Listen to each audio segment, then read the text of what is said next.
Pelaksanaan peninjauan sekolah dalam rangka persiapan pembelajaran tatap muka berlangsung di SD Negeri Nomor 41 Kecamatan Blontalangi dan SMP Negeri 2 Gorontalo. Oleh karena itu, Wakil Wali Kota Rian Fakrisan Konobeko melihat secara langsung persiapan pihak sekolah untuk menerapkan protokol kesehatan sesuai dengan prosedur pembelajaran tatap muka terbatas.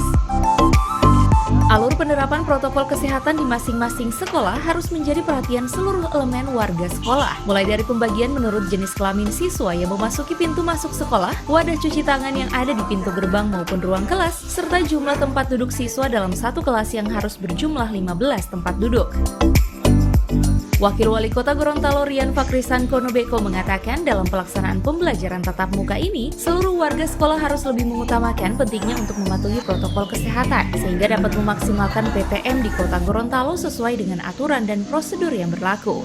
Melakukan tempat namanya pengawasan terkait yang paling penting itu adalah protokol kesehatan ini. Bagaimana ketika nanti sudah mulai sekolah lagi, alur siswa masuk dan keluar, juga alur saat pembelajaran itu masalahnya bagaimana biasanya penting bagaimana untuk diatur.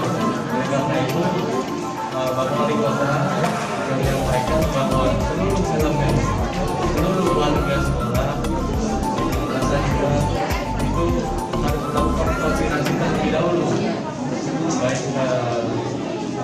penjaga sekolah, guru, dan juga siswa-siswa. Dan malah lebih penting lagi juga orang tua bisa ikut melakukan vaksinasi.